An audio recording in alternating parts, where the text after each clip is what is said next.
지난해 이뤄진 한 현장 실습 선도기업의 실태조사 점검표.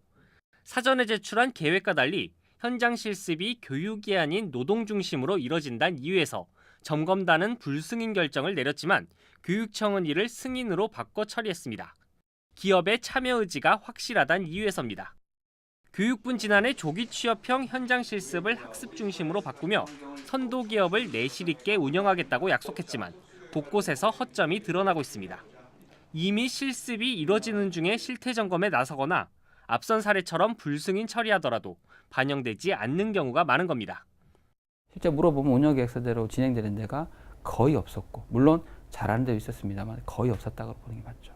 현장에 나가보면 기존과 다름없는 실습하고 조기 취업이 선도기업의 최종 목표가 돼버리는. 단순히 참여 의지가 있다거나 이해도가 높다는 이유로 사전 실사 없이 서류로만 선도기업 대부분이 선정되고 있습니다. 기존 중소기업 인력 양성 사업이나 산학일체형 도제학교 등에 참여하는 기업은 아예 심사 절차도 생략됩니다. 도제학교나 중소기업 양성사업 참여 기업들 숫자가 워낙 많기 때문에 사실상 인증 절차가 무력화됐다라고. 상황이 이런데도 정부가 오히려 현장 실습 참여 기업의 문턱을 낮추기로 하면서 조기 취업을 위한 현장 실습으로 다시 돌아간다는 비판의 목소리가 나옵니다.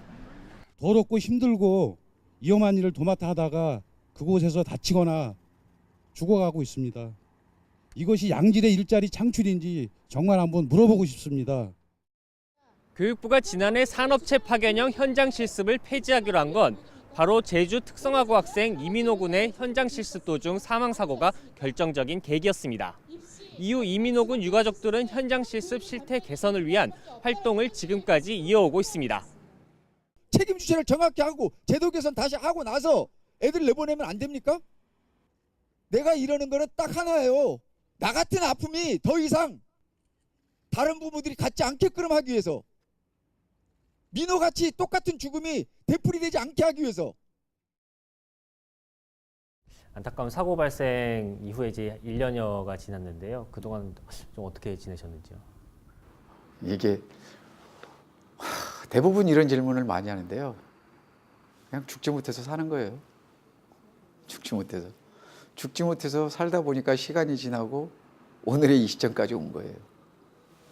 그 사고 이후에 교육부가 이제 산업체 파견 형태의 현장 실습하지 않고 학습 중심으로 하겠다라고 대책을 내놨는데 거기에 대해서 좀 어떻게 그게 안전인증제를 시행하겠다?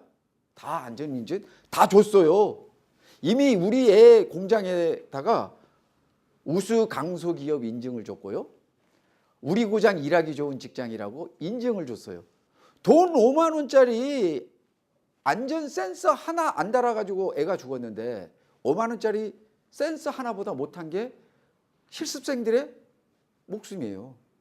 안전은 뒷전이고 죽으면은 말 그대로 부속품이에요. 자동차에 부속이 고장나면 빼가지고 새 구석 끼우면 끝나잖아요. 마찬가지에 노동자 실습생들 가가지고 일하다가 애가 다치든지 죽었어. 야 버려. 갖다 다시 다른 애 불러. 학교다 연락하면 보내주니까 갖다 끼는 거예요. 이번에 다시 교육부가 그 참여 기업의 기준을 좀 낮추고 취업률을 조금 더 목표를 정해서 맞추겠다라고 했는데 그 참여 기업이라는 거는요. 말이 좋아서 참여 기업이죠. 학생들을 죽음으로 내몰겠다는 뜻이에요. 교육부 장관이 그 현장에 가가지고 안전한지 안 한지 검토해 봤어요? 자기가 가서 거기서 일을 해봤어요? 안 해봤잖아. 교육부 국장, 과장 가서 그 공장에 한 번이라도 들어가 봤어요? 한 번도 안 들어가 본 인간들이 어린애들을 내보내겠다? 그러면서 기업체에서 한다는 소리가 연계성이 안 되니까 학생들 안 쓰겠다고 그런다고? 책임 소재도 없는 표준 예방서를 만들면 뭐하냐. 책임 소재를 확실히 정하고 어느 부서에서 이걸 책임을 지고 관리를 할 것인가를 명확히 하고 그 다음이 제도 개선이지, 책임 소재 없는 제도 개선은 있을 필요가 없는 거다. 그럴 거면은 차라리 애들을 내보내지 말아라. 제2의 민호 부모님과 엄마 아빠 같은 아픔을 다른 부모들한테는 그런 일이 없도록 보내지 말아라는 게 제 뜻이에요.